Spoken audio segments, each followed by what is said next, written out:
The moment has arrived. I pushed the button. It's going to work. This is going to be scary good, man. I'm sorry?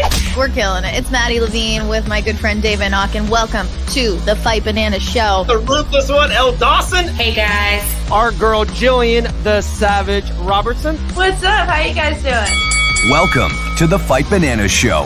1 to 2 p.m. Eastern, only on Fight Bananas.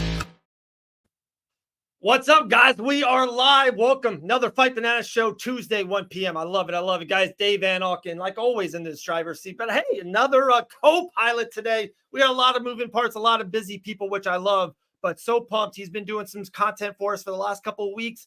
Pumped to finally have him on a show, a live show. Krazy Kevin, brother, what's up, man? How are you? What's up, man? Thanks so much for having me on. And yeah, looking forward to joining the show. I love it, man. Dude, so much to get into. I did a little, well, I got Game Bred Bare Knuckle in 2 weeks. I cannot wait to be out there for it. I'll be doing some commentary and some post-fight stuff for that. I love it. But there's just so much going on. It's unbelievable. Like, we got this Paul and Tyson fight around the corner, finally forever. We got the big John Jones heavyweight championship fight. Everyone's kind of forgetting Michael Chandler and Charles Oliveira we get in a couple weeks. We just had a great show in Edmonton, UFC Vegas. It's just nonstop, brother. Nonstop, man. Yeah, no, it's literally, like I said, every week they always got something going on. And yeah, like you mentioned, a good card with Edmonton. And yeah, I'm looking forward to the next week of fights as well, too.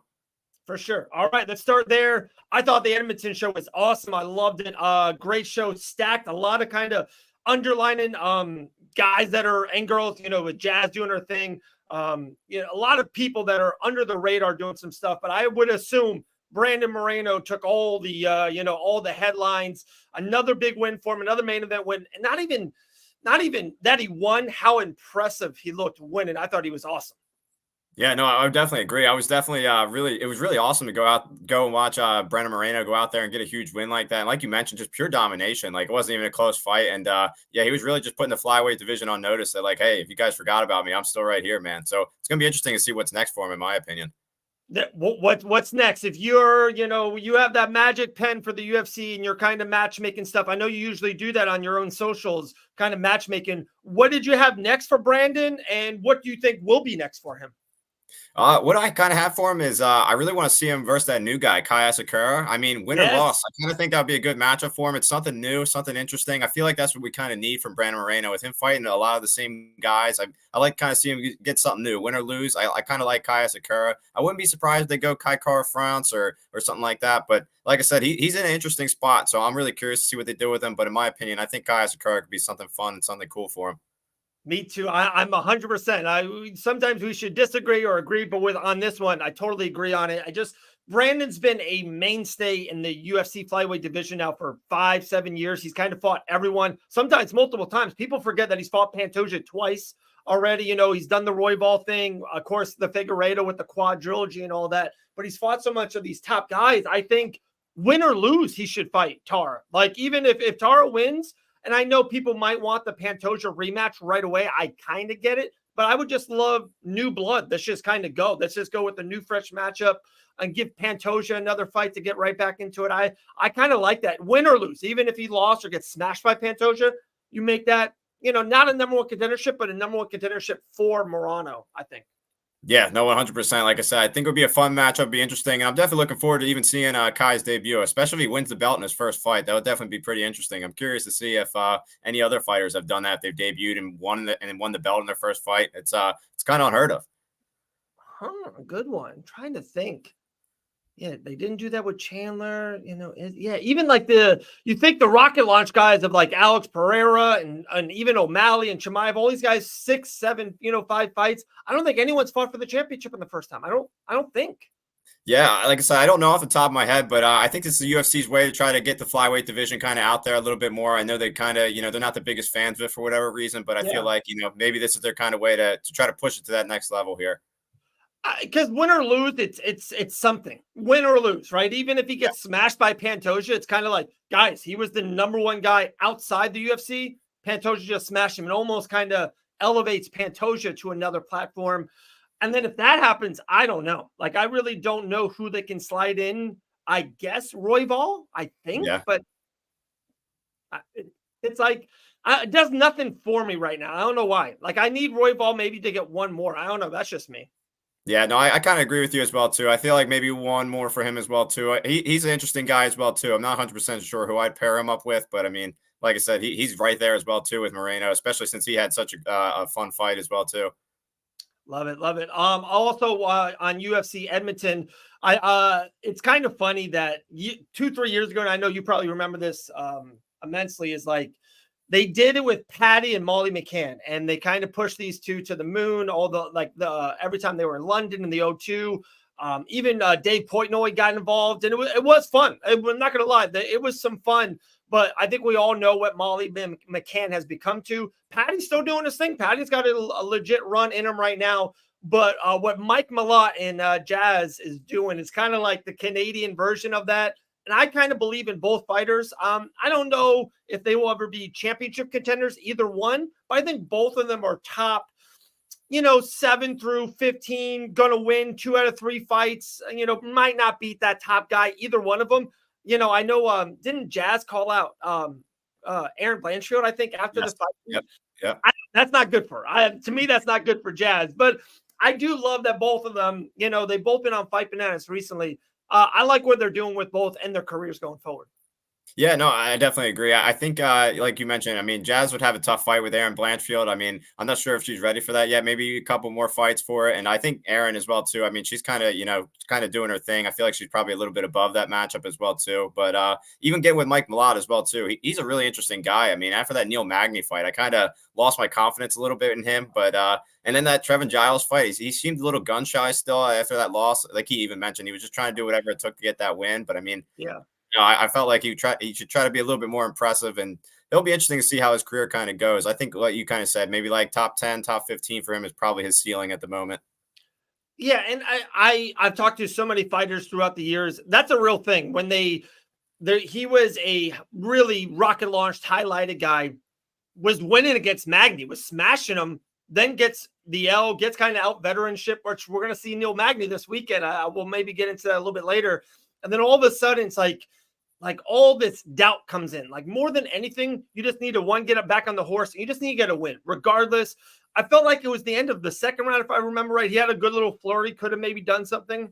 He just needed to win. I do think the next fight we will see a better Mike Malott, probably a more aggressive Malott. I just think he needed that W to kind of get that mojo back. That's what I think. Yeah, no, I think so too. I mean, like I said, hopefully for him, he kind of tries to go out there and do a little bit more output, maybe try to get the finish in his next fight. Because, like I said, I feel like fans are a little wishy-washy on him at the moment, and I definitely am. So I'm curious to see what's next for him as well, and how his career is going to keep going. Talking about wishy-washy, someone who I was lucky enough, my man, I was in Jacksonville for UFC. I forgot the number, but it was the first pay-per-view post the pandemic. Fans were in the crowd. It was in Jacksonville, Florida. I had amazing seats. And Rose Namajunas head kicked Wei Lee.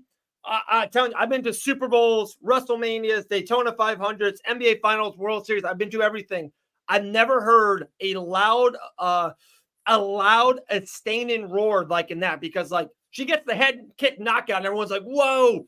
And then like people are losing their minds for the minute after. Then they put the title on her. Like, Rose Namajunas was the darling. You could, pound for pound, best female fighter in the world, one of the biggest stars for the UFC. She was a big, big deal.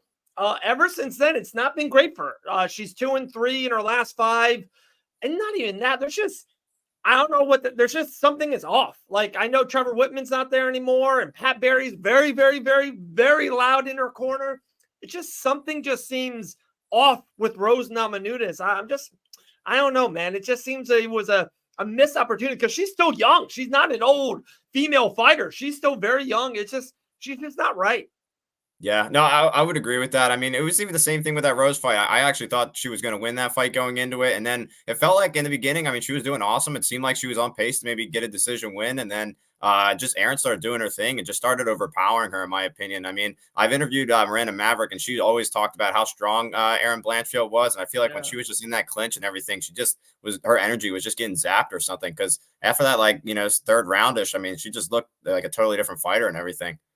With that being said, where do you have Erin Blanchfield? Where's her, what's her pinnacle? What's the peak of her? I know she took the L against Mannon, in her last fight, but a good win against Rose, again, to get back on that horse. the biggest win of her career by far.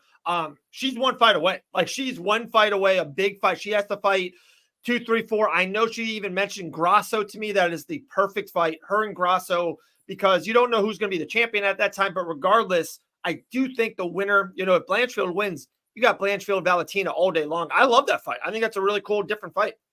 Yeah, I would agree. I mean, I think with Grasso and her, I think that would be a fun fight. I mean, I think with her ceiling, it really just comes down to how well her striking gets. I mean, obviously her grappling is pretty solid, but I mean, it's just all going to come down to how well can she strike with these like top-notch women. I love it. I love it. Guys, we got Alex Nicholson coming on the show live in 5 minutes. Can't wait to talk to him. Kev, have you ever watched a Game Bred Bare Knuckle MMA show live? I have not seen it live. No, I've only, no, I have not. Dude, it is incredible. It's a different monster. I'm telling you, and on November 15th, absolutely stacked show. Main event, Randy Costa fighting for the inaugural championship against Brandon Davis. Kevin Lee's on the card, and they just got heavyweights. It's like, okay, guys, we're going to, it's all like UFC rules. Every rule is the UFC. We're just going to take the gloves off, and then we're just going to smash the card with heavyweight monsters. It's the best. Game Bred does it good, man. Yeah, no, like I said, I mean, I haven't seen it yet, but I've definitely been hearing about it, especially with Kevin Lee and everything. It's going to be fun to kind of see him get in there and do some bare knuckle. And like you mentioned, Randy Costa, he's always been a fun fighter. So yeah, it's definitely going to be a fun card.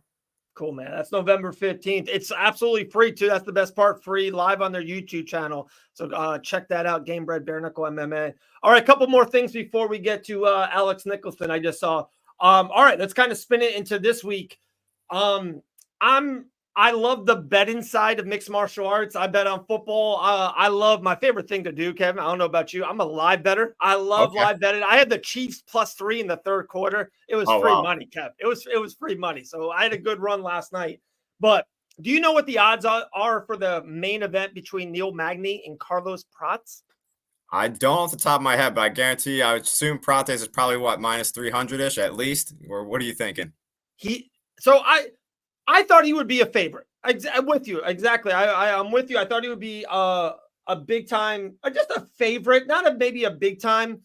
I'm opening up my app right now because the last time I saw, I couldn't believe it. I was like, it was one of those shocking things. All right, here we go. See if it moved at all. No, not at all. You ready? Carlos Prates is a -800 betting favorite in the main event. Neil Magny +475 on the comeback. Wow. Come on. That's gone too far. That's pretty high. I was expecting -300, -400 tops. Wow. Okay. That's definitely that's like Bo Nickel, Kayla Harrison type stuff. Yeah, that's pretty big. I mean, they must really think that Neil Magny's done. And but it's so funny because Neil Magny kind of just did this to Mike Malott 10 months ago. So it's like, I think Carlos is going to win the fight. I have him winning this fight. But with the +475 on the comeback, I think I'm a little sprinkle on Neil Magny in that main event. Yeah, I mean, I guess why not with those odds? Like I said, I mean, Neil Magny's obviously a veteran. I mean, you never know with him. I mean, he could definitely maybe grind out a decision potentially. But I mean, yeah, I'm definitely shocked those odds are that high for Prates. Yeah, for sure. Is there anything else on that card? We're a huge Jillian Savage Robertson show. She's on the card. She's a heavy favorite around -325. Cody Garbrandt in the co-main event as an underdog. I think that was pretty wild when I saw that. There's just underdogs galore on this card. I see. Yeah, and even like GM3, there's a lot of people that have been on the train with him recently as well too. I mean, he's going to be an interesting underdog as well. I mean, he's always the underdog, it seems like. So I mean, he's definitely he's worth a sprinkle always as well. Yeah, for sure. Is there a fight on that card that's really jumping at you? Is it GM3? I know he's fighting the guy from one, right? The D Ritter. Yeah. I mean, like I said, he'll be an interesting debut. I'm curious to see how he's going to go up there against GM3. I think that's an interesting matchup too for his debut as well. Putting him up there against a tough veteran that came off a tough win as well too. So yeah, I'm curious to see how his UFC run kind of goes, and I think that'll be a fun matchup. I think a good matchup as well too. That's kind of under the radar is prelims one. We got Cody Stamen versus Blackshear. I think that's gonna be a good one. Yeah, and I think another one as well could be Radke versus Semmelsberger as well too. I really like those two matchups. I think they're some solid prelim fights as well too for the Apex. That fight's not going over like 3 minutes. Like those guys just bang. You know what I mean? Yeah, absolutely. That's a fun one. That's a fun one. So it's just wild, UFC Vegas 100. And when the main event, I was like, okay, they're pushing Carlos for sure. They want to give him a win. Sometimes that works. Sometimes, those guys, the Neil Magny's the perfect type of guy. But I'm telling you, there's something about being on the poster for the first time. Carlos is the betting favorite. He's the darling. All the media, all that stuff. That could be a lot. I'm throwing that out there. Next week on the show, don't say, hey, I didn't warn you about Neil Magny. That savvy veteran wins a split decision. You know what I mean? It could happen.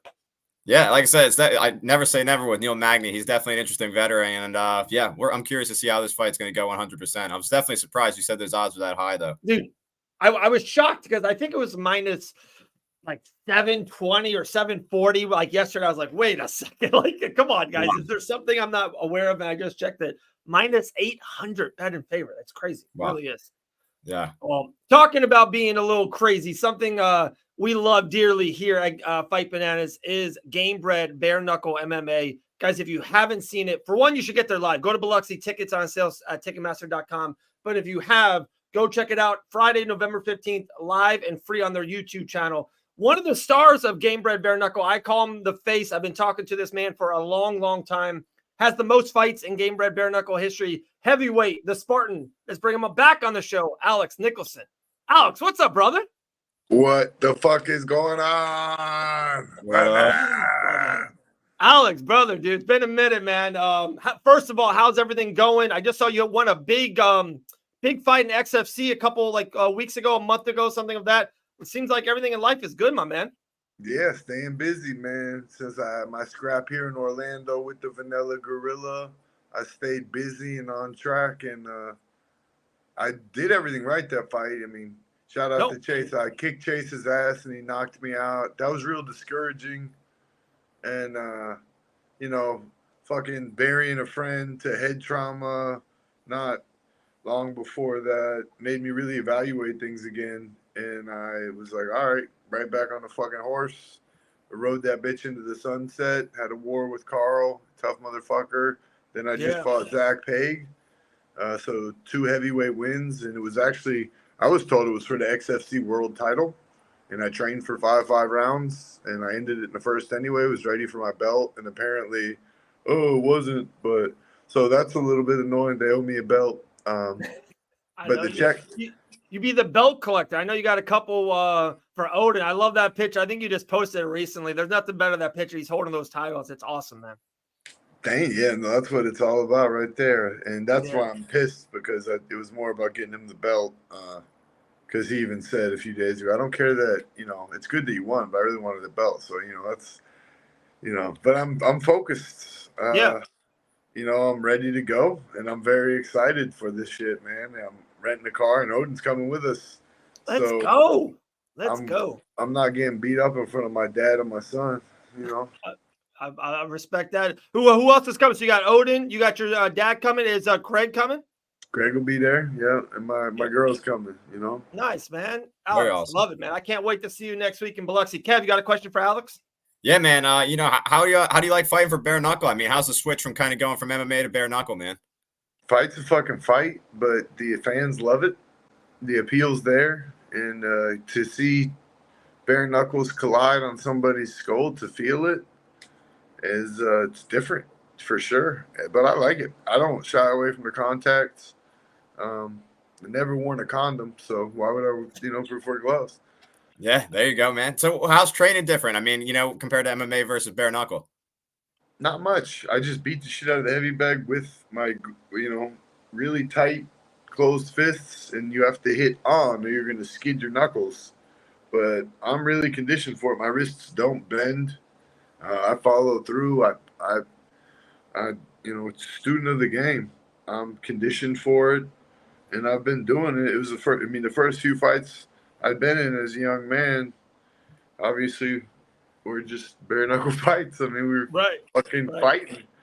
And I think that's a lot of fighters that get into the sport, but they haven't actually physically fought. They're like, oh shit, no, it's not just a theory or an idea or myths or a bag. It's a human, and that makes them timid. I think that the rawness of bare knuckle and the pureness is as close as we can get to the Coliseum, minus the weapons. and nobody wants to see anyone get poked in the eye or their nuts ripped off or bit. So it's just about as savage as we can get.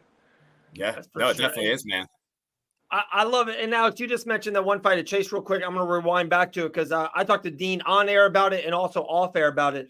Like, that fight was, like you said, kind of was going your way until it just wasn't. And Dean is so high on both of you. You know this, like, Dean absolutely kind of respects both you guys a lot. Is that something that you would love to try to get back in the bare knuckle, the game bred scene, or you kind of, is that over and done with? And there's only a couple guys left before the title. What's kind of, is the Chase thing over? I love Chase Sherman as a human, but it has nothing to do with what we got to do in here for our kids, our money, and the fans. You know, we're 1-1 now, and my ego couldn't put that away. Every time I drive by the Kia Center, I say, fuck you, I fucking hate you, but I love you, bitch. And it's kind of weird to him, I think, but I mean, that's what keeps me alive every day is this fire in my soul, and that's why I love competition. And I think as men, once we lose that, we already got a foot in the grave. So yeah, I'm down to do it one more time and buy him a beer after, because like I said, I kicked his ass, but he won. And that's one of those, like a heavyweight fighter, as a guy fighting at the highest level, one mistake, and you wish you could get. It's like when you get in trouble as a kid, you break some shit, and you're like, "Oh fuck, I wish I didn't break that. Dad's gonna be pissed." Or like, you do something, you get in a car accident, you're like, "Fuck, you know, little things that end up being huge because you made one little mistake." And that's the most exciting part of fighting, though. You know, live by the sword, die by the sword. Unfortunately. For sure.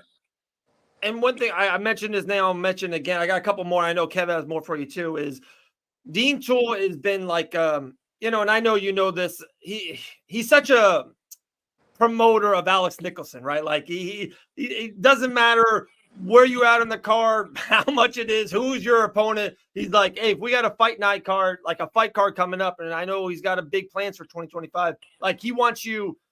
Not even just on the show, but in a prominent role. Like he's been a big pusher of you over the last couple of years, especially. How cool is it to have a promotion like Game Bred Bare Knuckle that's like not like just having you on the card, Alex? Like you're a part of the fabric of the card. I'm not even bullshitting when I do think you're one of the faces of Game Bred Bare Knuckle. 3-1 under the banner. At the beginning, you were main eventing after main eventing. You are one of the pillars of this show. This is my home. And I trust Dean, and that's very rare to be able to say in this industry, in this game. Yeah. Especially as a fighter, to know that you got somebody looking out for you, it's everything. And I think him, George, you know, Nick, Ion, all those guys, Ryan, everybody. You know, I've known you for years now, so I can look you in the eyes and I know you're not going to fuck me over. As grown men, businessmen, that's everything. And if they pay you to do it, you can't ask what you're worth. And they know that I'm going to come through and put on a fucking show. Balls to the wall. I'm going for it. If I show up, somebody's getting finished or I'm getting hurt. And that's how I get down. And that's what people want to see. It's not a facade. Yeah. That's what you see. These guys have a facade. Half of these fucking YouTubers, I would have them fucking wash my laundry. You know what I mean? That's for sure. Y'all have their hand in my pocket ready to get on their knees if we in the jail cell. You know what I'm saying? Yeah. Don't play with me, bro. It's gross. Like, but a lot of them are intelligent nowadays and they're playing it well. So it's like, don't hate the player, hate the fucking game, figure it out, keep the ball rolling. But it's really helped me more than anything in my life lately is my relationship with God. As silly as and crazy as I sound saying that, like, fucking God, dude. But bringing it back home to where I started, man, it's what keeps me here. I think I got people praying for me, and that's why I'm here. And we have a good circle here with Game Bred, and we're all like-minded individuals who believe in each other, and we want to help each other, and that's what life's all about. So I don't think this can be stopped. Yeah, I'm with you. Kev? Everyone's going to show up and want to watch some violence. Oh, that's for sure, man. I can't wait. Biloxi, Mississippi, November 15th. We'll be heading out there Monday or Tuesday. I can't wait, Alex. You know that. But Kev, you got something more for him? Yeah, man. I was going to say, what do you think about this matchup? I mean, what was the kind of like to get the call versus Frank? I mean, I got nothing bad to say about the guy. He's been around a long time. He's going to show up and he's going to fight hard. And he goes for it. He's 48 years old, dude. And he's still doing this for a paycheck. He's not doing this to try to be Conor McGregor famous or be. He's doing this to show up and get some damn money for his family. That makes him more dangerous than anything. Yeah. But like I've said my last few times, I'm one of the best in the world. And if you've been in this game, you know who I am. And you know I'm not just chirping. They know I got it, man. And I'm going to bring it to the table every fucking time. And if I lose to him, I'll go fucking do something else, bro. I'm not losing to a 48-year-old man. I'm going to fuck his ass up, but God bless him. Yeah, no, 100%. We're looking forward to this one, man. And like you mentioned, after you go out there, if you get a big win, I mean, do you maybe have in mind what's maybe next for you? Shit, that'll be my 4th bare knuckle knockout. Most knockouts in the sports history. I'm the man, bro. Like, I'm not being cocky saying that, and they know it. So, Junior Dos Santos, Alan Belcher, Chase. Chase is going to put this guy away too. And then I'm going to be right there. Me and my son might run up in the cage and be like, hey, we got to get you, bro. Me and my 7-year-old might try to jump Chase, and he'll probably laugh. And he'll be like, I don't want to do this again, but I guess I have to now. Yeah, you can't say no to a 7-year-old, Alex. You know that. Me and you both can't do that. You can't say no to Odin.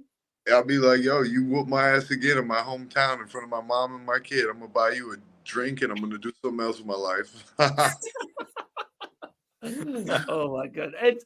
But that's funny you mentioned the Chase and the Mo Green fight. And, like, we talked about it before you got on, Alex. Like, I don't know how Dean is doing it. Like, they have the inaugural bantamweight championship with Costa and Davis in the main event. Other than that, the heavyweights are stacked. Like, yeah. I'm like I said, man, me and you have known each other for a long time. I'm not saying it to say it. You can be the main event of any game bred bare knuckle card going forward. Anyone that comes up. So, like, you versus Dos Santos makes a lot of sense. But they do have Chase. They do have they got that new guy Guto who they love. Yeah, fucking Bruce Lee. Yeah.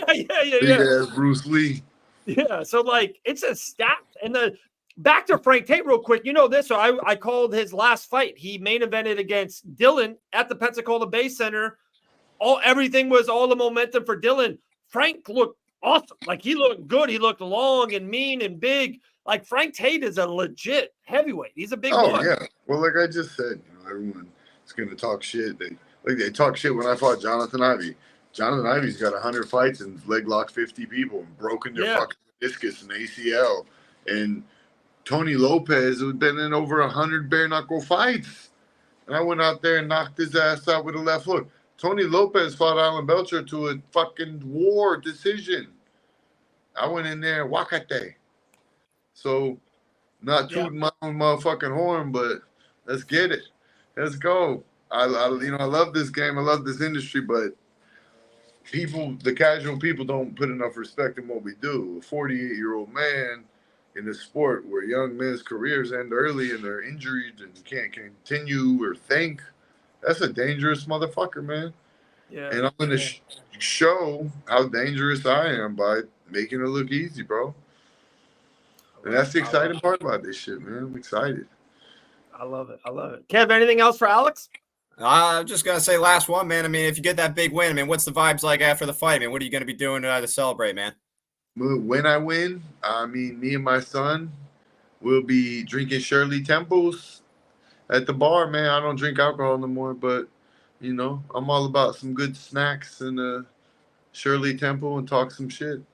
Let's go. That definitely sounds like a good time, man. It was a great time, Alex. Remember last time everyone was down there at that the hotel lobby bar there? I think we closed it down at 3 a.m., 2:30. Yeah, it was a good time. I poked my smart and smile and wave, man. I'll be poking some smart. I love that. Hey, I got 2 more fun little questions for you, and we'll let you run, Alex. It's almost fight week. A big heavyweight fight coming up at the UFC 309. John Jones versus Stipe, New York City. Who do you have in that fight? I think Stipe is going to get taken down. Okay. And just choke the fuck out, like, pretty fast. And everyone's like, oh, shit. Just like Cyril gone. Cyril game. Cyril gone. Cyril gone. That's why no one remembers his name. Last one. You could have yourself involved if you want, or it can be two totally different guys. If you're the matchmaker, if you're Dean Tool for a day, you can create any bare knuckle fight in the industry. What fight are you making? What's your bare knuckle dream fight? I want to see Mike Perry fight Conor McGregor. Oh, there we go. Like that. There you go. Yeah. And I get the ref. I get the ref. You'll be in his corner, right? Like that. And Alex, that could happen. Like that could happen in 2025. I don't know. I just want to see fucking Conor. Can't say his name. Whenever I say his name, I go, Conor. This is bad. Another one. I got you and Junior Dos Santos, man. I got to see that, Alex. You're right there. 3 heavyweight wins, like you said, 3 knockouts. This would be your 4th. You versus Dos Santos for the championship. Fun fact, you probably know, nobody else knows behind the scenes, but it almost happened. I know. It almost happened in Orlando. I know. And fuck. It was funny too, because I was like, man, we would have fucked each other up. And he was like, oh yeah, maybe one day. And I'm like, oh shit. You know what I'm saying? Because he's got that championship. He knows no chink in the armor ever. He was like, yeah, it might happen again. And I was like, oh, God bless, dude. All right, shit. Yeah. I think it will. 2025, guys, get ready. Game Bred Bare Knuckle. Like I said, one of the pillars of Game Bred Bare Knuckle, Alex is Spartan Nicholson, my man. Can't wait to see. I'll see you in Biloxi in a week. Yeah, man, you guys just caught me fucking post-workout coffee. I'm ready for violence. Let's fucking go. Natural Conor, baby. Oh, yeah. Love you, dude. Thanks for your time. Bro. The Spartan Nicholson, man. I love that guy. Absolutely a stud. Absolutely he's definitely awesome. Dude, I'm telling you, Kevin, next Friday night, you better be in front of home watching Game Bred Bare Knuckle YouTube, all right? Yeah, he's got me fired up. Like I said, I need to tune in now. Like I said, especially for my first card. It's definitely got me fired up a little bit now. Dude, the whole card is stacked. Like I made a video about it yesterday, and it's just like you got, and I'm not even saying this, like it's wild that how many heavyweight fights. They got 4 heavyweight fights on the card. It's insane. You got the main event of Costa and Davis. You got like Charles Rosa versus Pete Barnett. Another one, Jason Knight versus Joshua Weems is on the card. Kevin Lee's on the card. And then, again, so many, I think even Kevin Lee fought an MMA fight like a month ago, right? Yeah. I got to sneeze. It's holy crap. So when Kevin Lee fought, let's just be honest, he didn't fight a good guy. Like he fought whatever, just a guy to get him a win. They don't do that at Game Bred Bare Knuckle. Kevin Lee's fighting a tough as hell Almeida. Almeida's like they don't do that. They just have great matchups, and that's why I think the cards are so good. I think that's why it's so successful. Yeah, no, like you mentioned, I mean, it was just like so many solid guys. I mean, Rosa, I mean, Jason Knight. I mean, like I said, there's a lot of pretty solid names, and it should be pretty interesting card. I mean, like I said, I'm excited to kind of tune in and kind of check it out a little bit because even with Kevin Lee too, I mean, I'm glad to see him kind of get back and fighting again, and hopefully he can kind of work his way back to the UFC if that's kind of his goal right now. Yeah. Crazy, man. I can't wait. So much. It's going to be big. That's November 15th, guys. Game Bred Bare Knuckle. But all right. So we did that. We talked about Edmonton. What's next for Brandon Moreno? Blanchfield, Malott. We went into UFC Vegas 100. I do want to go into UFC 309 for a second. But before we do that, we're going to have a fun little game. This is Kevin's first time on the show. So we're going to do a fun little game with him. All right, let's push the button. Here we go.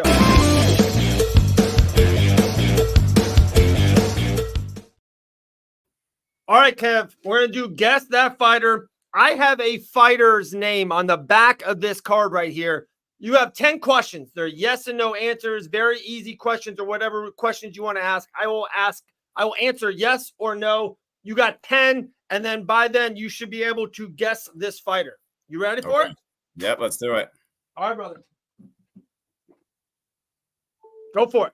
All right, let's see. So I gotta give you a question here. Yep. All right, let's see. Let's see. What weight class are they in?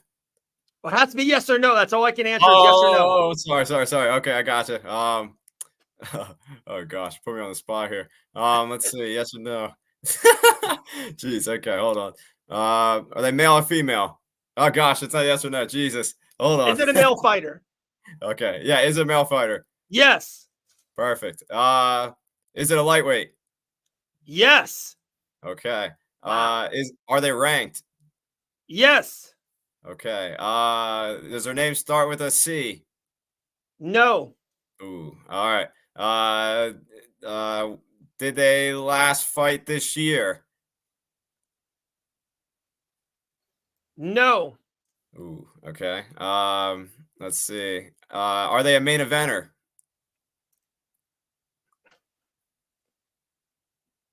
I'm going to say yes. Okay. Okay. And then it will make sense when you get it.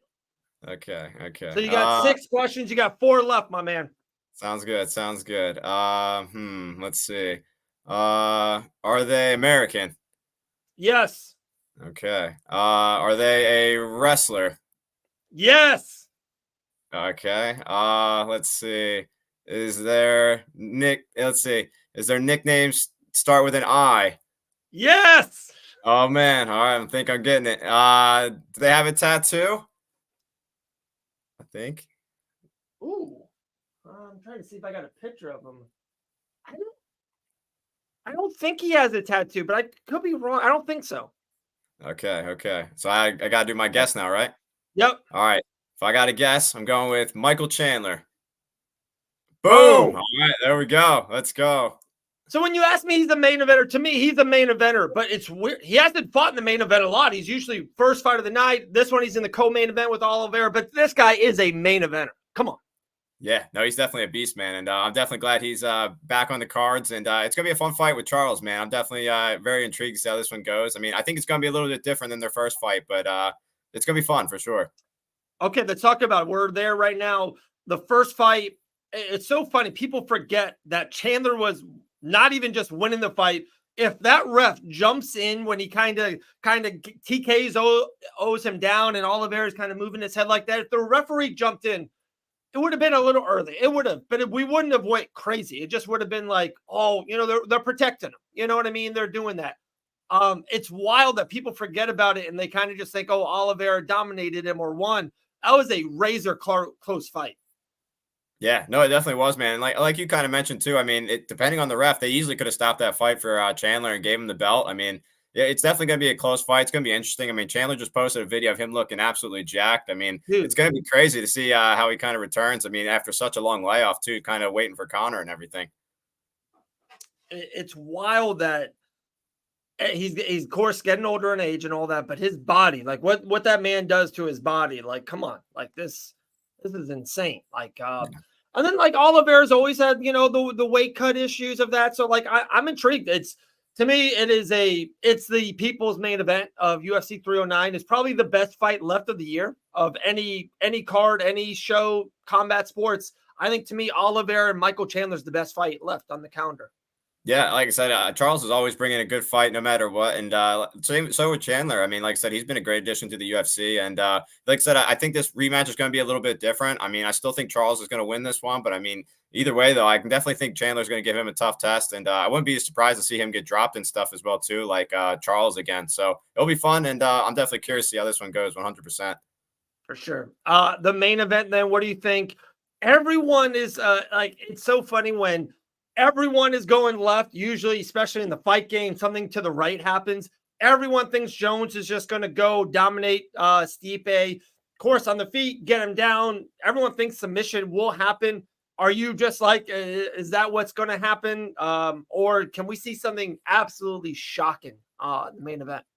I think this fight will be slightly closer than people are thinking. I mean, I don't think Stipe is going to win this one, but I definitely think Stipe can give him a little run for his money here. But I mean, like I said, I do think John Jones is probably going to take him down, beat him up a little bit, and then probably get a submission win. Even if he doesn't get a submission, I wouldn't be surprised if John Jones gets a solid decision win. I mean, either way, though, I think it's going to be a little bit closer than people think. I think Stipe is going to be, pretty solid early. But yeah, like I said, I definitely think John Jones is still going to be John Jones and get that win.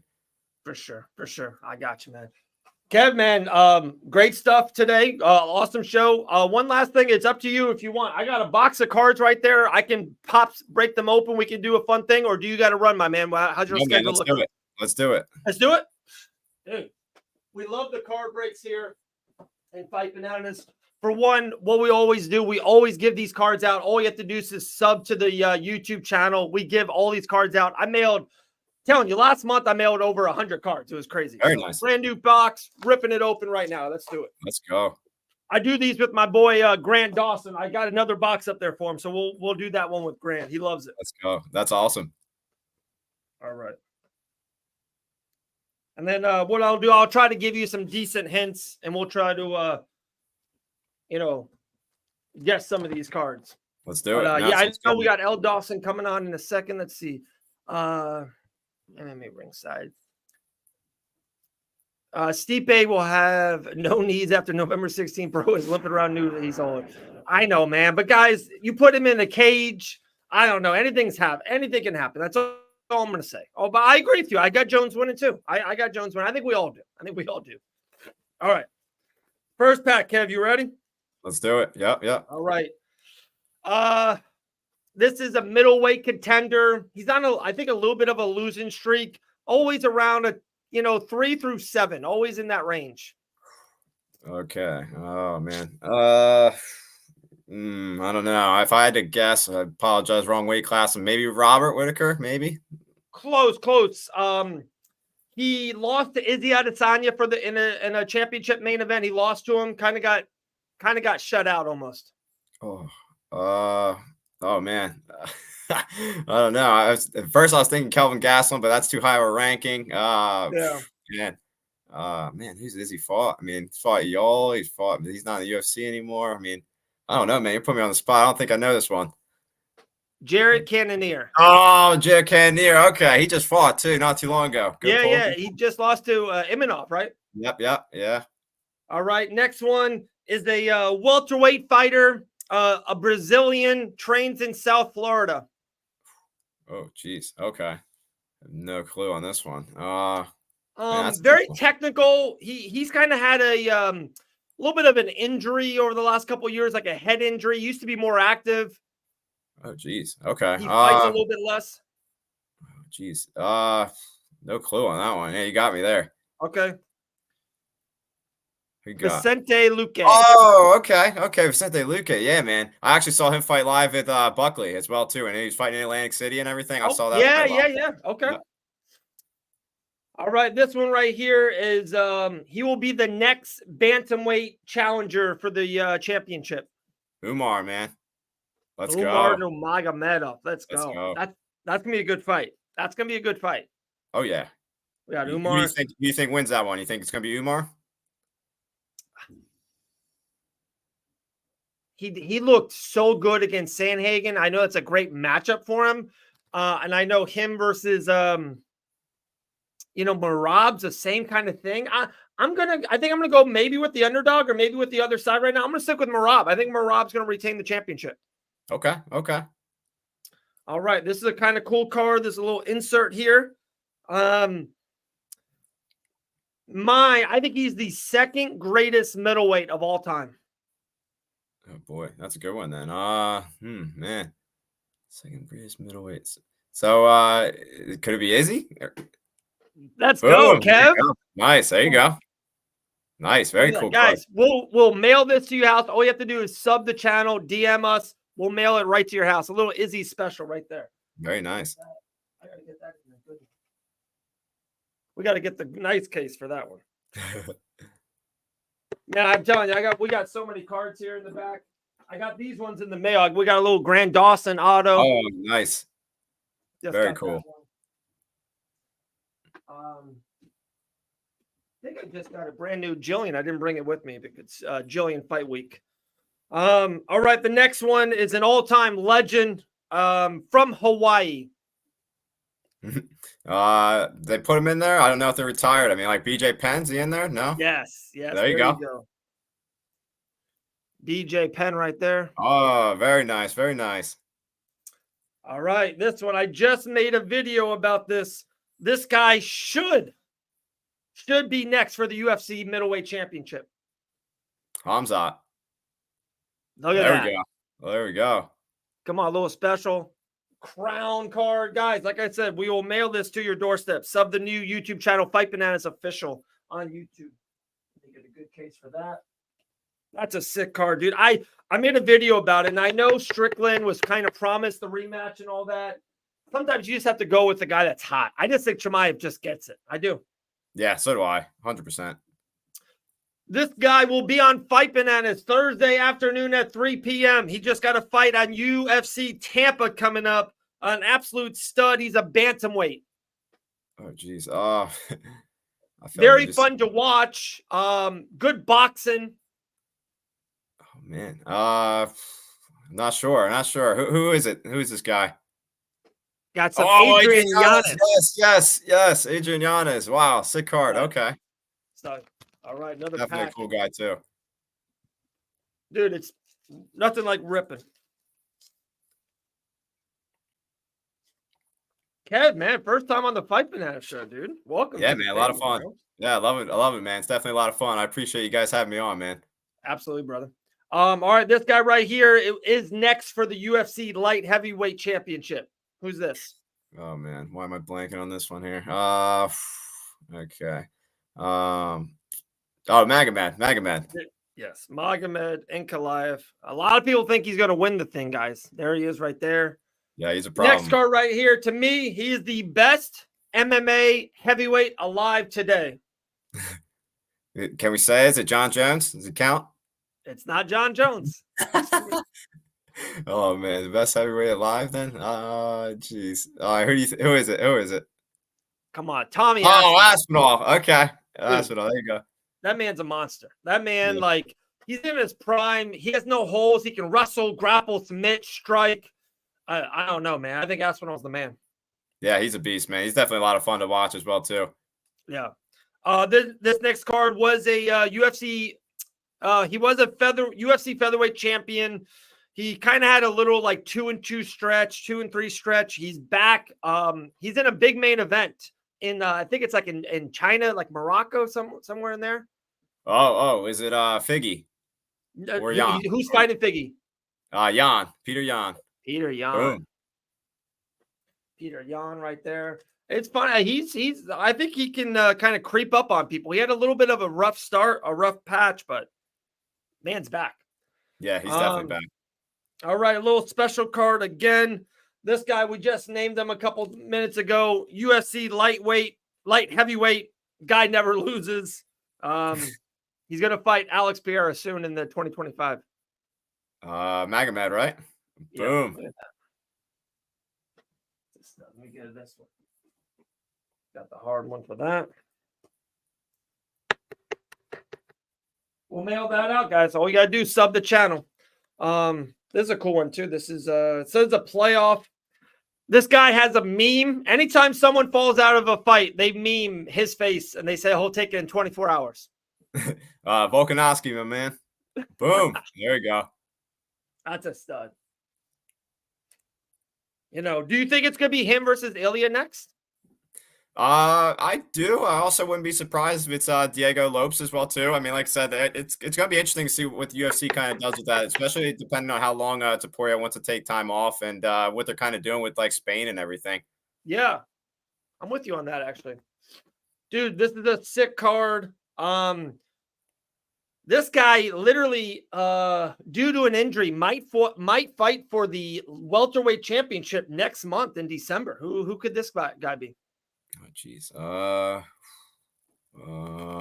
don't know. I don't know. Who is this one?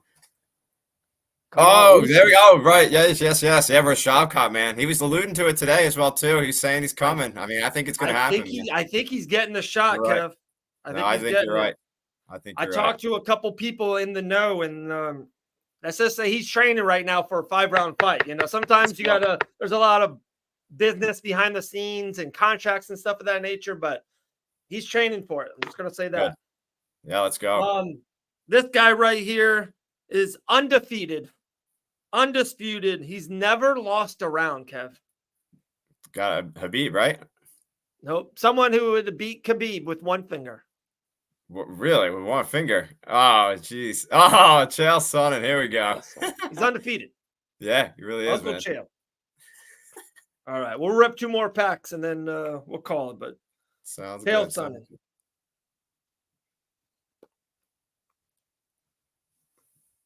Boom. All right. There's a little Chael. Little Usman. Like I said, guys, DM us. DM us a picture of you subbing to the YouTube channel. That's it. All you got to do. All right. A couple more packs here. Man, Kev. First one will be a tough one, man. She's a flyweight. She fought for the championship once. Didn't go her way. Not, kind of just a mediocre fighter. Ooh, I don't know on this one. I definitely don't know. Oh, geez, Lauren Murphy. Okay. Yep. Did she fight for the championship? Yeah. Yep. She got like ragdolled, if I remember. Yep. Yeah. Definitely did. Yeah. Not a good showing. Not a good showing. No. All right. This guy you mentioned his name around a couple times ago. He's about to main event a show fighting Peter Yan. Oh, Figgy, man. Figgy. Nice. Are you a Figgy guy? You high on Figgy? I do like him. Yeah, I think that's going to be a really fun fight for him. I'm not sure how he's going to do against Yan. I think, like you mentioned, Jan's kind of tough. I think Jan's probably going to take that one. But I mean, Figgy's always bringing some banger fights. Yeah, it's dude. Whoever wins that fight is right in that mix. Right in that. Oh yeah. Big fight. All right. This guy is Jack Black's favorite fighter. Oh, Stephen Thompson. Stephen Thompson. There nice. You go. Nice. Kevin's getting the I like it, kind of getting the jokes. There we go. Let's see how far back you go. This guy's a legend. To me, he was the welterweight staple. Like, this guy was the welterweight champion for a long time in the UFC. Legend of the sport. Oh, I don't know on that one. He got me there. Matt Hughes. Matt Hughes. Oh, okay. Very nice. Yeah. Dude, some of his highlights are insane. Oh, yeah. Dude. Insane. All right. This fighter here just lost a big fight at UFC Edmonton by unanimous decision. She lost. Oh, geez. Rose Namajunas. Dude, what happened to Rose? What happened? Man. Yeah, it stinks, man. I really like Rose. I hope she bounces back, man. I think I know, I hate to say because it's their business and all that. Something with Trevor Whitman not being there and Pat Barry there. There's something off, man. I'm telling you, something is off. Yeah, I mean, I think that would mess up any fighter, honestly. So I definitely hear what you're saying there. All right, we just got a rookie card. This guy is the UFC loves him. Some fans in a different country love him too, but some American fans are a little over him. Kind of a buzzing superstar. He's in the rookie card. I'm not sure on this one. Who you got? Who is this guy? Oh, Patty. Okay. Patty. That makes sense. I was leaning towards him, but I wasn't sure because it was rookie card. Oh, yeah. All right. One more in this pack. Dude, this guy's all over this box. We said his name maybe once or twice. This is a prestige card. Fighting in a main event, bantamweight against Figgy. Oh, yeah. Peter Yan. Peter Yan. There you go. He's all right. That one. Last pack, my man. Last pack, Kev. Let's go. Let's see. I still have all these. I probably ripped 4 or 6 boxes. Never got an autograph card yet. We've got some good ones. I got a Hasbulla card that I just sold recently, and it was like a rare card. It was like a prism of some sort. Okay. Pretty cool. Very nice. Oh, let's not waste any time. Let's add her to the show. The ruthless one, Elle Dawson. What's up, Els? Hello. How are you guys? Doing that good. Is the best T-shirt ever. The hair's in the way. Did you know? Did you see it? Did you see it? Oh, I had no clue. Yeah, I like got on and then ran into my room to change. No. Unbelievable. Kev, Kev. Hello. Yeah, nice to meet you. Nice to meet you. We got one last pack to rip. Are you okay, El, to be on this? You want to guess? Yeah, right. For sure. We usually do this with your husband, but he's right there. You want to? Up to him. Up to him. Let him. He can guess if he wants. I'm your phone a friend. What do you say? He said, "I'm your phone a friend."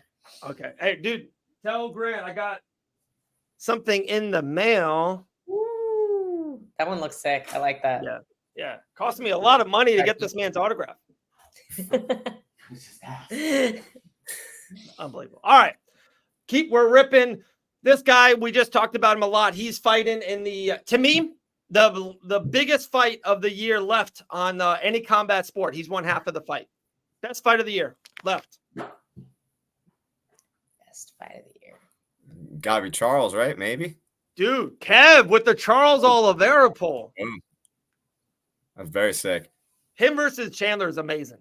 Oh, yeah. No, I love that fight, man. All right. This guy, we just mentioned him earlier. He's about to fight for the welterweight championship on a month's notice. Who's this, El? Usman? Usman. It's happening. Got go. some inside scoop behind the scenes. Ooh. I was like, is that official? Not official. No. All but official? Yeah, I can make a poster and just wait on it till someone else says it, but got the scoop. This rookie card, we just did it with Kevin. This guy's back. My hint was he's one of the most beloved fighters in a different country, not really loved here in the States. Kind of a rising superstar. That's the whole hint. Yeah. It could be anybody. Could fight your husband in the next 8-10 months. Could fight Patty Pimlet. I wouldn't consider him not. I think people like him. You think people in America like him? Yeah, maybe not as much as they used to.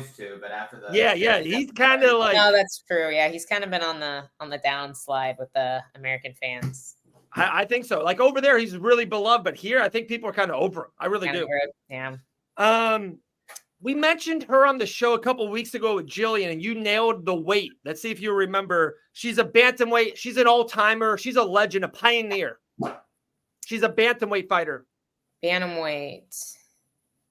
We talked about her a couple weeks ago. Oh,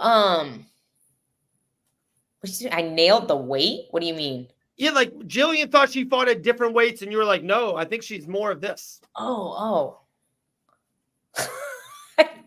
Ronda Rousey's #1 rival. Oh, Misha Tate? No, I think she was right. She did have one flyweight fight. Oh. That's why, Jillian was but right. Like you were right. She's a bantamweight fighter. She is a bantamweight, though. She had one featherweight or flyweight fight. Sorry, one flyweight fight. The best female strawweight fighter in the world. Weili Zhang. There we go. Yeah. Last one of the box. Oh no, we got two more. Dave's hints are either like super easy, like just like it's obvious, or they're like an inside joke that you had to be there for like a 5-minute conversation. There's no. And it's like, remember when we got pizza 3 years ago and we had a conversation? 100%. I'm sorry. This fighter, we talked to Kevin. You and I talked about her. This fighter had a really disappointing performance at UFC Edmonton. Rose Namajunas. And the last one, I'm sorry to end on this, but we just named her. She's the greatest strawweight fighter in the world. Weili Zhang again? Yeah, oh, that was cool. Yeah, I like that one. We pulled some nice ones. That's a really cool card. Yeah. There we go. Sub the YouTube channel. We'll give it out to you guys for free. There we go. Kev, man, it's been awesome. We appreciate you. The Alex Nicholson interview was awesome. That will be up on itself on all platforms in the next 24 hours. Kev, we appreciate you, man. Hey, what's your socials? Where can people find you? They can find me on Instagram and Twitter at Real Kevin K, and then I'm on YouTube at Krazy Kev as well too. So again, thank you guys for having me, and I'm looking forward to being back, and nice meeting everyone as well too. Thank you so much once again. Awesome, Kev. We'll talk to you soon, brother. Appreciate it. Yeah, Thanks, man. Kev. See you later. Crazy Kev, man, doing some great content for Fight Bananas. There is Crazy Kev, dude. L. Dawson, how are you, friend? I'm good. How's We're life? wearing the same shirt. I love that we're matching today. It never happens. I'm just gonna take a picture of it and send it to Dean. He's got to be so happy. This will be the Game Bread show today. I mean, it's honestly, it's appropriate because this show is finally happening. Yeah. After 6 months of us talking about it and interviewing Randy Costa and Brandon Davis, I feel like we've interviewed them both like 5 times. Let's go. I'm so ready for this fight to finally happen. I know. I cannot wait. Yeah, I'm pretty excited for the whole week is going to be incredible. Brennan Schaub's going to be out there. He's going to be doing some commentary and stuff of that nature. I hear some big names are going to be in the building. Some kind of some Cool They stuff. always are. They always are. They always manage to like scrounge up some high class fans for the audience. Yeah, pretty good stuff. All right. I love, your takes and your opinions. Anything big on UFC Edmonton? There was a lot of really good fights on it, some underlying stuff. Brandon was awesome in the main event, just a great masterclass performance. Any kind of thing jumped at you? I mean, yeah, that my highlight, we were talking about this Sunday, but my highlight was definitely getting to see Brandon Moreno make a comeback the way he has. I was talking about how underappreciated I think he was as a champion, especially in a weight class where we don't always get, superstars. Moreno is always exciting. He and Pantoja had such an incredible fight in their last fight. I would watch them fight over and over. I don't mind that. There are guys that you don't want to see a fourth or a fifth time, but I wouldn't mind watching them fight again. And I feel like he just is that guy. He's going to sit at the top of that division and beat everybody that's not named Alexandre Pantoja and maybe Brandon Royval. I don't think we saw the best version of Moreno in the Royval fight. But I mean, no, not to take anything away from Royval. He fought that fight incredibly smart. So he saw some huge improvements before that Moreno fight. So not to take anything away from him, but I feel like Moreno is back. He's back in that spot where he's just going to be a problem for a lot of these young contenders that are coming up. So it's interesting to see him back in that mix because I just don't think I think Pantoja's got his number, but it's nice to see him still, being able to put it together. And I feel like that was one of the best versions of him we've seen. Yeah. I thought Aaron, made some good in-fight adjustments. Me too. I do think Rose has not seen, she doesn't seem to have made a lot of changes or improvements over the last 4 or 5 fights. Like she's just kind of been the same fighter. And it's sad to see somebody who I felt like was, what are you looking at me like that for? So maybe Trevor Whitman, one of the most brilliant minds of coaches, leaves. And your significant other, Pat Barry, jumps in and just yells the same word over and over again is not helpful? Yeah, maybe not. Maybe not. Grant's laughing. I'm with you. I feel like leaving Trevor Whitman was the worst thing that Rose could have done. But she just seems burnt out to me. Like she doesn't seem like she wants to, like she has much fight left in her, I feel like we've kind of seen her do this when she lost the belt to Carla at strawweight, especially to somebody that I feel like she's better than. Yes. I feel like that's like, if I were in her position, like, I'd like to think that I'd be like, oh, like I messed up, but I could have done that. I could have done XYZ. That's a fight I should have won. Let's just go back to the drawing board and go right back and prove to myself that I can beat her, and instead she's like, oh, well, that didn't happen. So I guess we'll go to flyweight. Like, it just seemed like it was like the path of least resistance. And now Weili Zhang is champ against somebody she's beaten twice. And it's just like, instead of going back and being like getting that fight back, and reclaiming her belt, she just kind of like conceded to go to flyweight. And then with the Manon fight, like she had the excuse of her hand. Manon Fiorot, obviously not a loss to be ashamed of at all. Yeah. Great loss. But like she had the excuse of her hand. And then you saw her after the Aaron fight, and like she fought the first 2 rounds really well. I thought she very clearly won the first 2, and Aaron very clearly won 3, 4, and 5. And not to take away from Aaron's adjustments, because I do think she adjusted well within the fight and she made the changes that she needed to win that fight. But I feel like Rose, she kind of just turned off after those 2 rounds. And then after that fight, you kind of see her again. Like she's like, she had the tools to win the fight. And once again, not taking anything away from Aaron, I think she did really well. But Rose had the tools to win that fight. But instead of being like, oh, that's somebody I probably could have beaten, let's go back to the drawing board and like get back in there. It's like, oh, now I think I'm going to go box, which doesn't make any sense. No. And she's talking about boxing Katie Taylor, which makes even less sense. Right. And so she would get smashed by Katie Taylor. 100%. But she's not a boxer. Like, she's got great range control and phenomenal MMA striking, but that's not boxing. Like those are two very different things. And I don't know if she like, is it the payday that she wants? Is it just that she's burnt out? Is she, I feel like she's lacking like some direction is kind of what I see from Rose lately. And So it's you're sad to saying see, you know, a mastermind coach giving you that. So like, let's kind of hit on that for a second, because you said some great points about Brandon. I definitely want to go back into like, and of course, you know this more than anyone about like backstage politics, and then even being close that you are Grant's significant other, and sometimes there's stuff that's good at the gym and bad or whatever, right? But leaving Trevor Whitman, who's regardless of, like I said, we don't know the details, we don't know what happened there, but is a mastermind of a coach. And then like, it's not like you left Trevor Whitman, you're like, hey, I'm going to go to American Top Team and get another mastermind with Mike Brown. Like, you just went with your significant other. And no offense, and I know it's going to come out wrong, he's not a good coach. He's not a good coach. He might be a great husband and a great supporter. He's not a great coach, an inside the round coach. He's bad.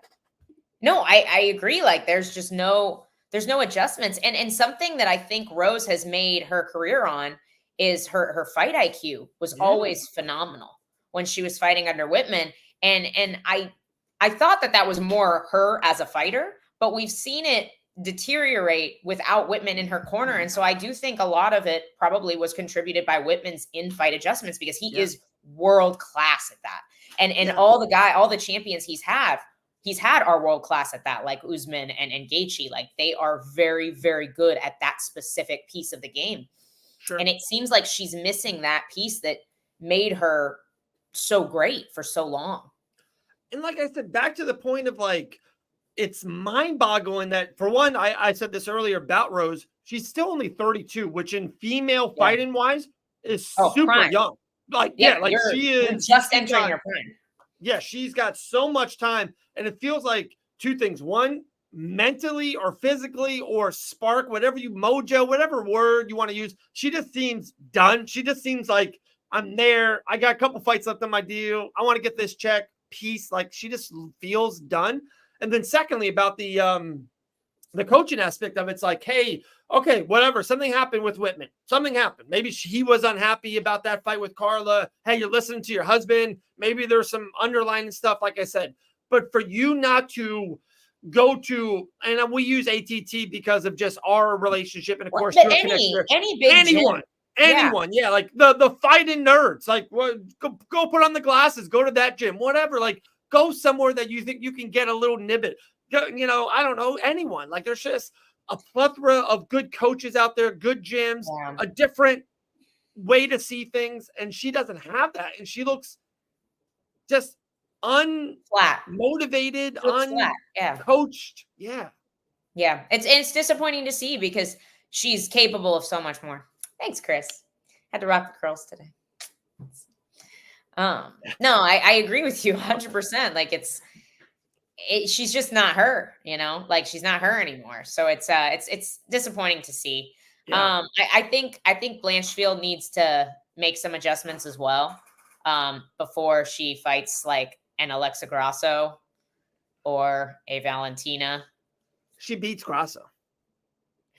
She beats the Grasso that fought the last Valentina fight. Okay.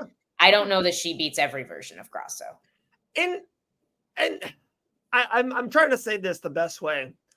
Back to like your Rose with Carla thing, and with Morando and Royval, like people don't understand that fighters are real human beings. Like fighters are not like a video game where you guys are real people with real emotions. You guys have great family months or horrible family months. You have great stuff that goes on with a dog, a significant other, and not like, I hate to bring it up, like G had a bad fight in Jacksonville. She lost her puppy who was like a kid to her. Like she wasn't mentally in the fight. So it's like, people don't realize sometimes that you can just have great mojo, bad mojo. And I think like, I don't think we're ever going to see Alexa Grasso fight at what she fought 4 fights ago to win the championship. I think that was peak Grasso. And I think that's really, I think she's on the broadcast desk. She's made a lot of money. I think, and that's just my take. That's my take.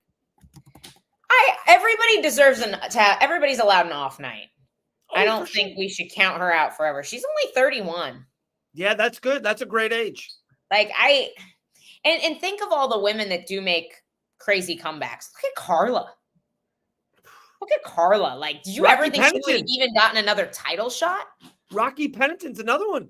Yeah, 100%. And like, I think you can't count out 30 something females that are elite, you know, even if they have a bad night. There's only like 4 of them out there. So bad. I'm sorry. Guys, go out there and vote today, okay? Go vote. Oh, man. All right. While we transition off of that. Anyway, carry on. No, what I saw from Erin, I liked. There's something about, at least for me, seeing her in a 5-round fight to let's just be honest, like a legend of the sport, like a big name. We all say this. Huge step up. Huge step up, competition, the big name, Hero. the biggest name in the thing. And she's losing 10 minutes. She lost. For her to win 3 straight rounds is got to be the greatest confidence boost to that girl's fighting career forever. Like, I think she kind of jumps up to another platform now. Yeah.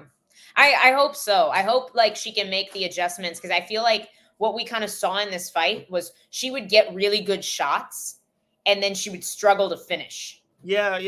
She even got tripped on those sometimes. Like, she would get in, she and got get tripped. Whizzer thrown once on the cage, and then like kind of like set off balance a few times, which, you know, those things happen. But I think more of it was like she would get really, really deep in on shots and just couldn't quite finish. And so I think that those small adjustments are going to be the difference maker for her when she fights somebody as complete as Valentina, you know, as complete as Alexa Grasso.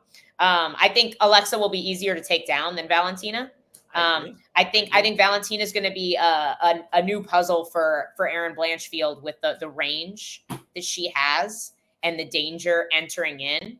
And like, I think the way Erin's going to have to set up her shots, she's probably going to have to make some adjustments before that fight, you know? For sure. And I know that Valentina fought a couple months ago. She fought in September, but this is what I think. This is my 2 cents on it, of just like seeing that. I think, and maybe I'm wrong too, I think we've seen the best years or the best fights of Valentina Shevchenko. She was the pound for pound best female fighter in the world for multiple years. She's still great. She just won the championship. So she's kind of maybe still on top, but I don't think she will ever be what she was in 2022, 2021. So she fought in September. Am I wrong? What? I just think if anybody ever has a bad night, Dave's like, oh, they're done. They're washed. No. They'll never be the same again. Not at all. I think Erin had a bad night and got better. Washed? No, not at all. I'm sorry. Carry on. I hope I got nothing. That's it. No. I get what you're saying. Valentina fought a much more reserved fight than we're used to seeing from her. Yeah. But how can you fault her for like, if I literally just like fall into the takedown, I win the round and there's zero risk, you know? For sure. I don't fault her. She's the world champion. She's a world champion again. She's like, I remember we used to do some of these Mount Rushmores of female fighters. She, with that win, I think there's no doubt she's on the female Mount Rushmore of mixed martial arts. You can't take her off that. I don't think. So with that being said, I just think by the time Erin gets to her, Erin's going this way, and I think Valentina's just going this way, and she's fallen from the best spot. It's like, kind of like, it's my thing of like John Jones. He's the best fighter or the best heavyweight. I still think he's not what he was 3-4 years ago. Oh, of course not. Yeah, he's getting older. Who's you say when Erin gets to her, do you not think Erin is next? No. It's Fiorot versus Valentina. Fiorot. Yeah, Fiorot. I actually kind of forgot about her. And then Erin versus Grasso. And then the winner writes the winner. Yeah. And I think Valentina will be. Is there a targeted date for Fiorot and Valentina? No, that's what I mean. Like, that fight will happen in It might take a while.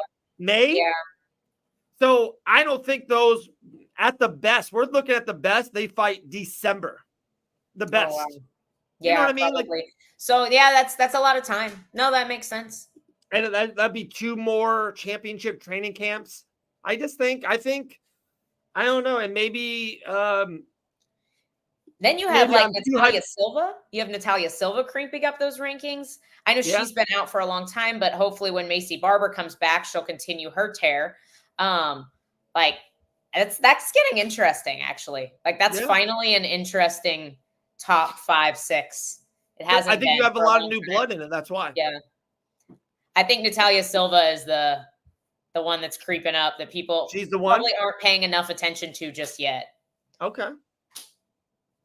That girl is good. Very huh. good. Yeah. I like it. Okay.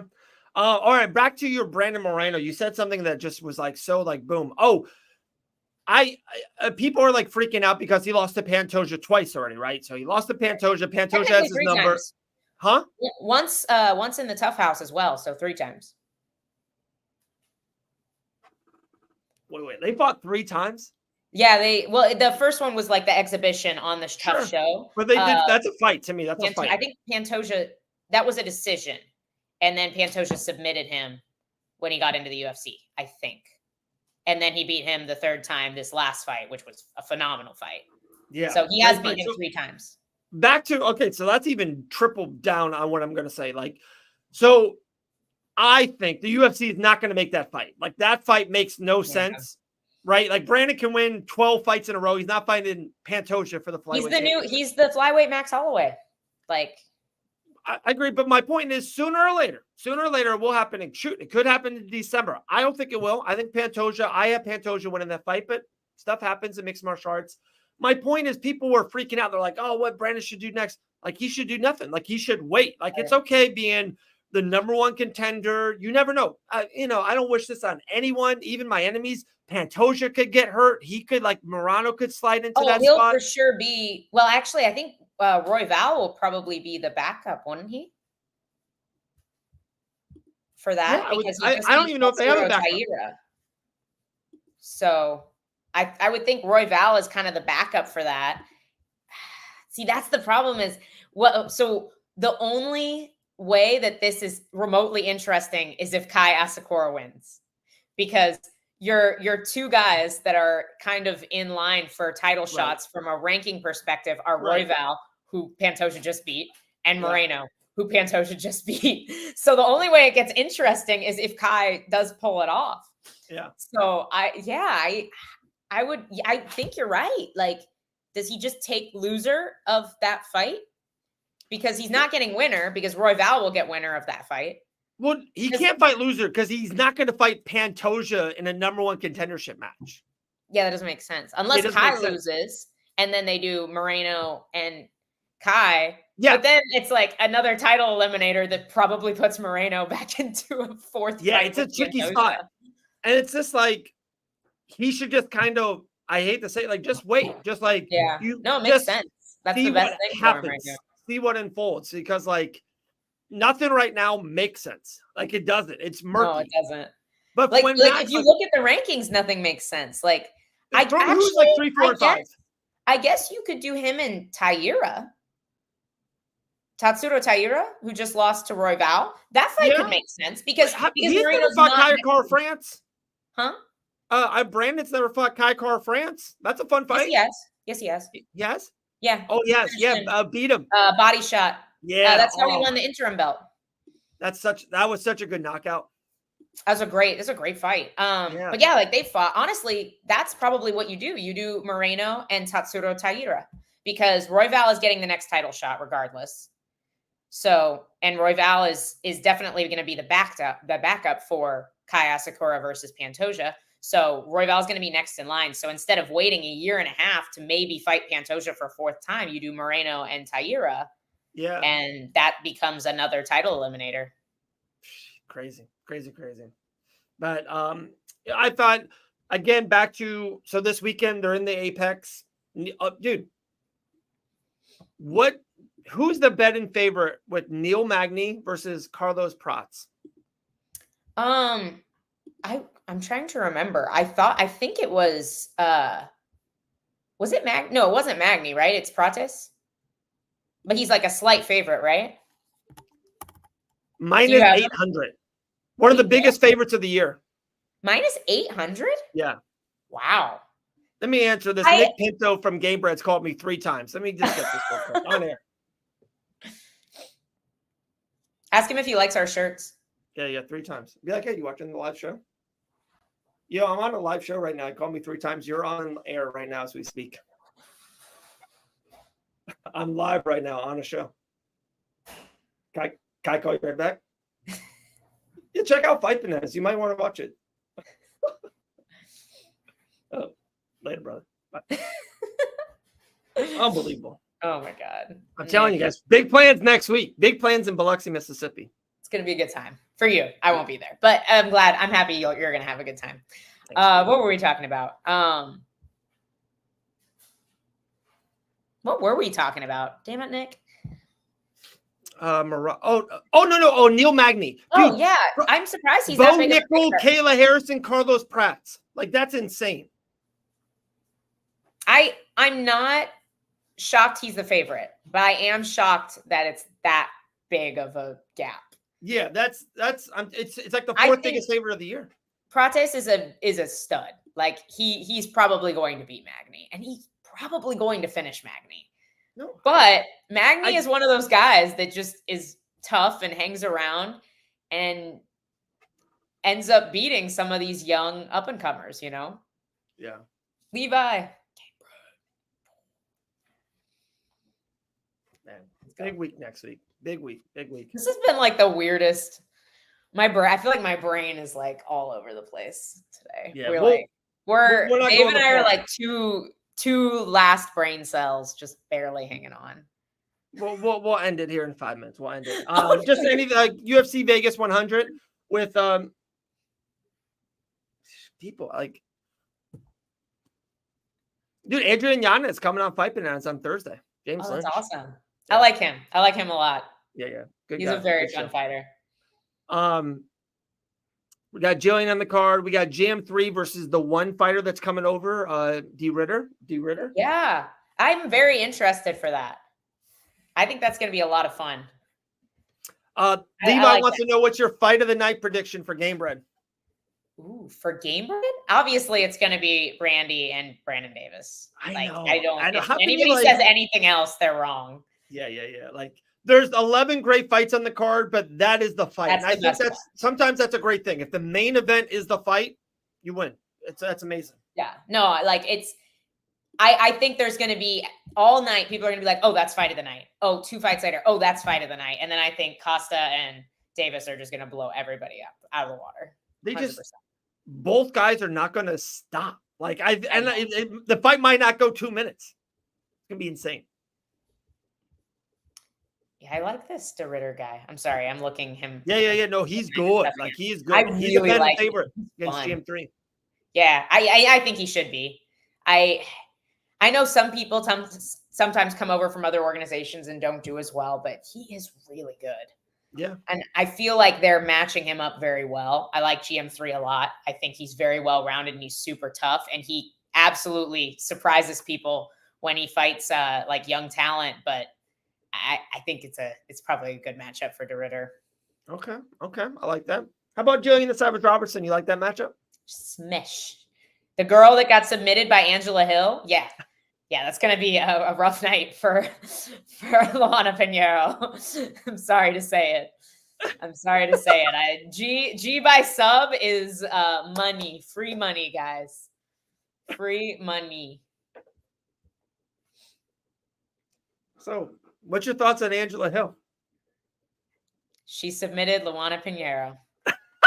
Therefore, Jillian Robertson is going. What a great fight! Dude, also submit her.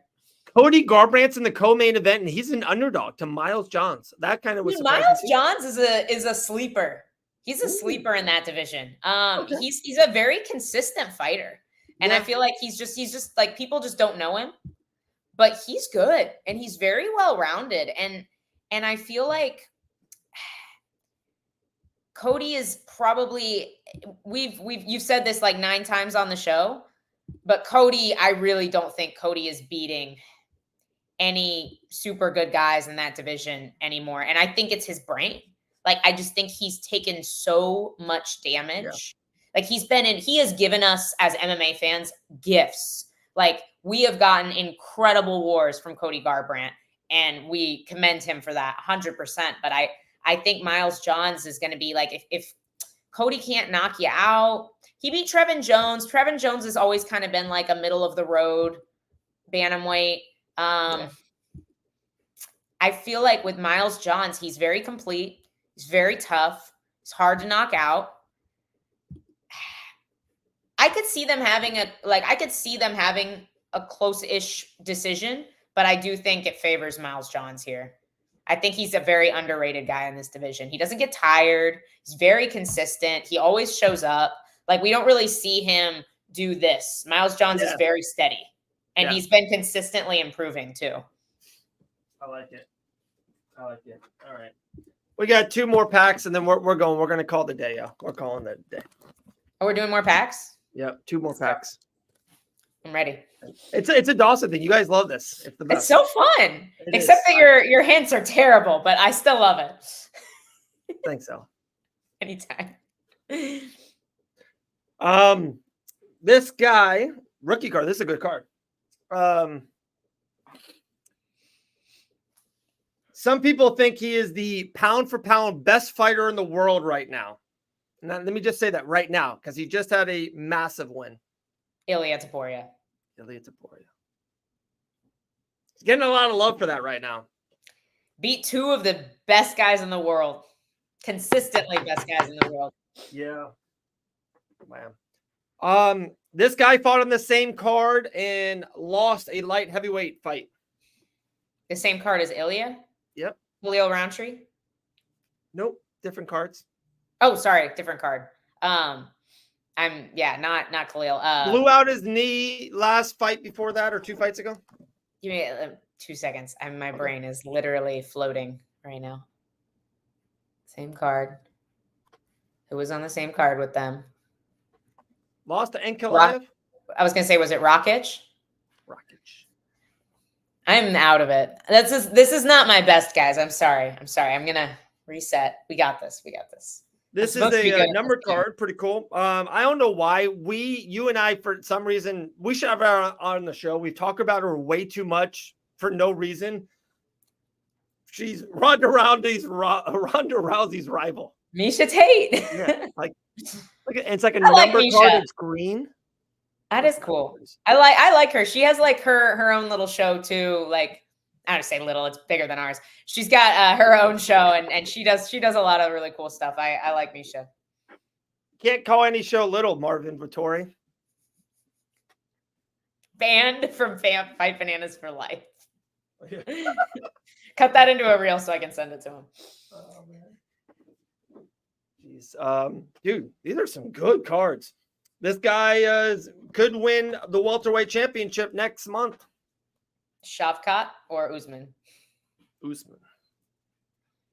What a tough fight for him. Who do Leon, Chimaev, and then Shavkat. What a tough 4. Yeah. Who do you have in that? Like, genuinely, you think Shavkat beats Usman? I don't know. I really don't, because dude, Shavkat's great. He's great, but I do think he's a tad overrated, just a tad. He's great. He's reckless. He's reckless. Huh? I would describe him as reckless, not overrated, but reckless. Okay, that's a great point. Great point. And so, like, I think he's going to give Usman opportunities to win. Like, he will give him wins. I just don't see Usman where he's at beating Shavkat in his prime. I just don't see it. Genuinely, I'm with you here. So if you're a betting man, like, you're betting that at the end of this year, Usman regains that welterweight belt? No, I got Shavkat. Oh, no. Okay. Yeah, I got Shavkat. All right. 2 heavyweight fighters. They're both cool cards. They don't fight in the UFC anymore, but people talk about them all the time. Don't fight in the UFC anymore. Fedor? Close. Do they still fight at all? One does. Ryan Bader? Nope. Kind of legend. Francis Ngannou? Yeah, one guy fights. You don't know about him because they don't promote him. But the other guy is the greatest heavyweight of all time. will smash Cain Velasquez if he wasn't sick. I was gonna say Cain Velasquez. I know you Is are. that who is that?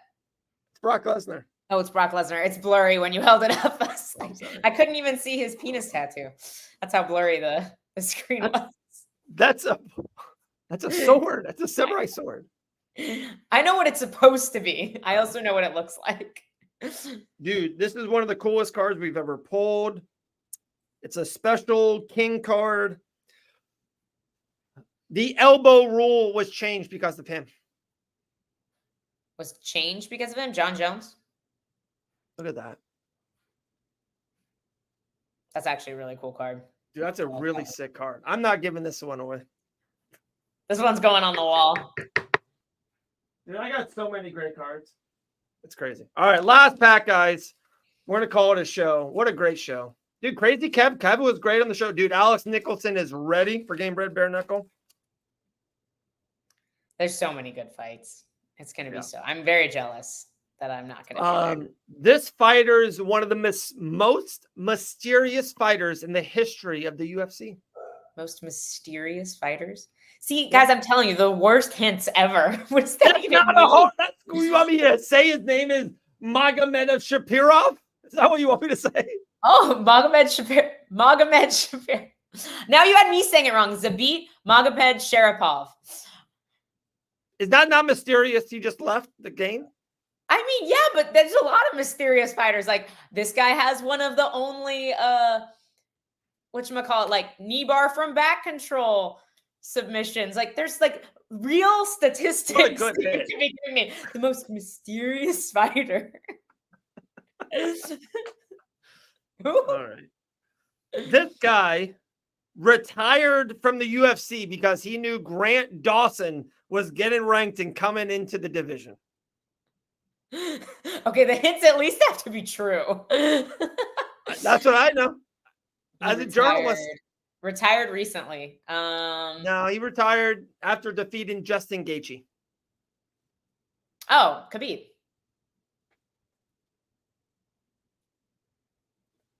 Didn't want that Dawson smoke, I heard. Oh, gosh. Why? Another Nurmagomedov will fight for the Bantamweight Championship in 2025. Usman. Huh? Oh, it's Usman. No. Umar. Sorry. Usman's the lightweight. There's too many of them, okay? Umar. I just watched Usman fight a couple months ago. Now I know who you voted for. There's too many of them. Okay. Too many Nurmagomedovs. This fighter is a pioneer of the sport. Definitely a legend. Maybe the most legendary female moment in the history of the UFC. Kickboxer. Holly. That's a cute picture. Her Instagram is something different. Yeah? Yeah. I didn't really pay attention. Little Judge not, Dave. It's a fun follow. Not. It's a fun follow. The greatest female fighter in the history of the sport. Like, who I think is the greatest female fighter in the history of the sport? Yeah. Amanda? Kayla Harrison? Amanda. Let's go. Kayla needs to win one or two. She'll cement that. I don't disagree, but right now it's Amanda in 2024 of November. Amanda for sure. Okay. This is a playoff card. He had a great run, was a championship, lost his championship in 2024. Thinks he's going to get a rematch for it back, but I'm not too sure. O'Malley? Sugar Sean O'Malley. That's apparently not. Dana said that Umar is next. Umar next. I agree. I think they do O'Malley and Corey Sandhagen. Oh, such good. Pay-per-view fight or is a main event of a fight night? Oh, no, that cannot be on a fight night. Sean O'Malley will never be on a fight night for the rest of his career. Absolutely not. That's not a main event of a payper-view. It's the co-main. No, but it's a co-main or a feature fight. Actually, it's probably a feature fight because usually O'Malley would be on a card that has two title fights. So I would probably be a feature fight. Yeah, Yeah, you can O'Malley even will do, never like- be on a fight night ever. You ready? You can have O'Malley. I got it. Like you can do O'Malley, Sanhagen, Valentina, Thierot, and then like Bilal versus Shavkat. Like, Yeah. Because the other two is not great, but you got O'Malley. It's kind of covered. Yeah, it kind of gives it a little more Yeah. oomph for the card. Yeah, no, that's 100%. You could do Last that. one of the poll. This fighter is a very impressive light heavyweight. Keeps on winning. Thinks he's going to fight Politan in early 2025. Ankalaev. Look at that. That's a really cool card too. Dude, I like so that cool. one. It's like a prism. Absolutely free. All you got to do is subscribe to the Fight Bananas official on YouTube, and we'll send that card out to your house. There you go. Do Elle, it. I appreciate it. Dude, your hair does look marvelous today. So shout out to you and your hair. Thank Everything is good in Elle Dawson's life right now. Everything is good. Everything is Good. good. I'm All right. functioning. I hope everyone went out and voted early, voted often. Maybe they went today. Maybe they'll go later after they watch the full show. Just Big do it. day. Go out there and vote. So I'm going to say. So I'm going to say on that one. I'm going to leave that alone. Do it, guys. Exercise them rights. And then exercise. Yeah, and then also exercise. Yeah. That. I got to do that a little bit more. They're going to do an only. The Dave weight cut series is coming on YouTube soon. We're gonna put Dave through a weight cut. Wow, Christian says go vote Trump. Wow. Okay. Go vote. Go vote. Okay. All right. We are out of here. Next week, I will not be here. I'll be traveling to Biloxi, Mississippi for Game Bred Bare Knuckle. I think Maddie will as well. So it could be an Elle Dawson. I talked to James Lynch yesterday. It will be an Elle Dawson and James Lynch show next Tuesday. Yes, it will. It'll be fun. So- Be a good time. Maybe Be a we'll good have time. some old friends join us. Dude, you could have Jillian the Savage Robertson on talking about her submission win. You could talk maybe with another lovely lady that just won last weekend. oh Dave's- I see the gears from turning. Canada. Search with the letter J.